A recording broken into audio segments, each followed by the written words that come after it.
बोलिए श्री सद्गुरुदेव भगवान की जय, वाल्मीकि भगवान की जय। आज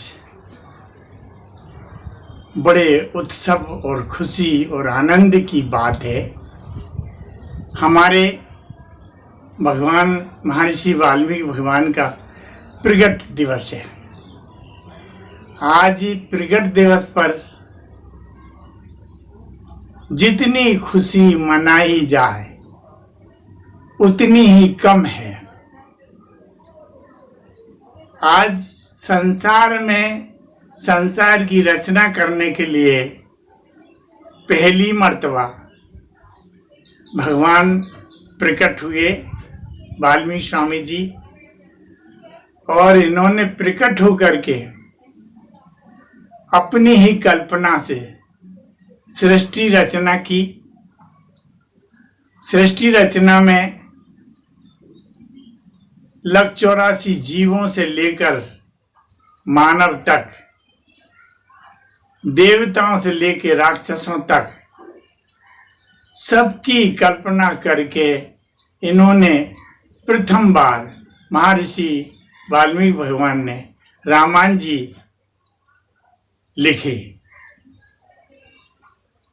रामायण जी के बाद में फिर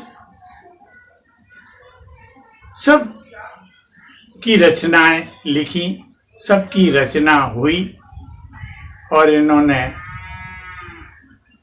जो रचना की उसके आधार पे सभी देवताओं ने उसके आधार पे सिद्ध किया।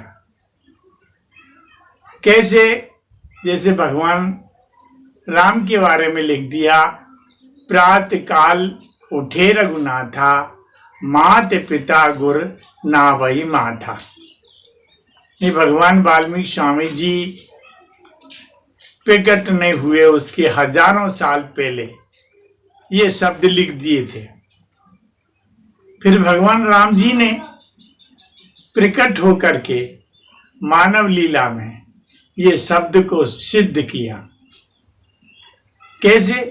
प्रातः काल उठे भगवान राम जी, और उन्होंने उठकर अपनी माँ के चरणों में लेटकर प्रणाम किया, और भगवान ने अपने पिता के चरणों में लेटकर प्रणाम किया, फिर अपने गुरु के चरणों में लेटकर प्रणाम किया। और प्रणाम करते समय ये ध्यान में रखा कि इनके दोनों अंगूठे मेरे नेत्रों से लगे, और उन्हें नेत्रों से लगाते थे। माता पिता और गुरु के चरणों को, उनके अंगूठों को अपने नेत्रों में लगाते थे, और अपने नेत्रों में लगाने के बाद ये हुआ कि जब 7 साल के वो हुए, उनको जो है गुरु गृह पढ़ने के लिए भेजा गया। उस समय चौपाई कहती, गुरु गृह गहे रघुराई, अंतकाल विद्या सब आई, अल्पकाल विद्या सब आई। यानी सारी विद्या उनको पहले ही आ गई। क्यों? माता पिता और गुरु के चरणों से जो यंत्र प्रकट होकर के उनके नेत्रों द्वारा गए, उसके जरिए। इसीलिए उसी समय से माता पिता और गुरु बंदगी कभी न निष्फल जाए, ये सिद्ध किया।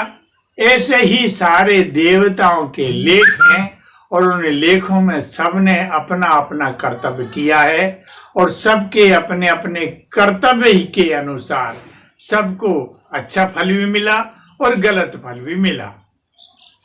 इसी को देखने के बाद हम सब हर साल इनका प्रगट दिवस मनाते हैं, और इनके शास्त्र विख्यात है। सप्तकोटि रामायणें लिखी हुई हैं, सबकी अपनी अपनी भाषाओं में।